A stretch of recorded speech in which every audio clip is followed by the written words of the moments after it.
آج کیبنٹ میں بھی تقریریں ہوئیں. آپ ماضی میں یہ ایشو ریز کرنے والوں میں شامل رہے ہیں. امید ہے آج بھی آپ نے اس پہ آواز اٹھائی ہوگی کہ قیمتیں تاریخ میں کبھی گندم 2400 روپے پہ نہیں گئی جتنے پہ چلی گئی. لوگ زندہ کیسے رہیں گے جس کی آمدن نہیں ہے, اس کا چولہا کیسے جلے گا؟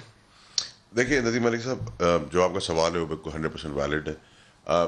یہاں تک یہ والی تو ہمیں ذمہ داری ہم گورنمنٹ کی ہے. اس سے پہلے تو ہم قوم کو ہی پتہ ہے, آپ کو ہی پتہ ہے, ہم سب کو پتہ ہے جس ایشو جن حالات سے ہم گزرے ہیں, جس طرح میں گورنمنٹ ملی ہے وراثت میں. لیکن یہ پیور ایشوز کے اندر ایک تو بارشیں ان ایکسپیکٹڈ تھیں, اس کی وجہ سے دیز شارٹیجز آر ہوئی ہیں. ایکسکیوزز سر.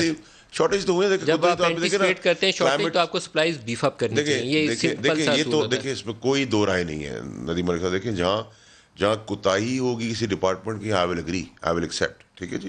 ایک تو ان ایکسپیکٹڈ بارش تھی جو کلائمیٹ چینج کی وجہ سے آئی, جو نہ گندم اور چینی ہمارے کے میٹ بحران کا ذمہ ڈپارٹمنٹ. دار کون ہے؟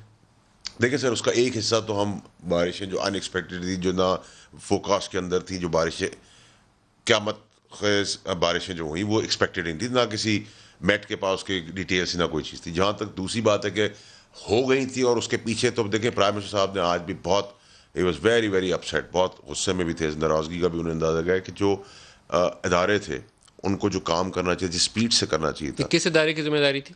یہ sir if I am not wrong, I am missing out the exact. آپ اداروں کا ٹرم بہت براڈلی آج کل پاکستان میں یوز ہوتا ہے. ان اداروں کا یہ کام نہیں تھا, یہ آپ کا کام تھا, ایگزیکٹو کا کام تھا.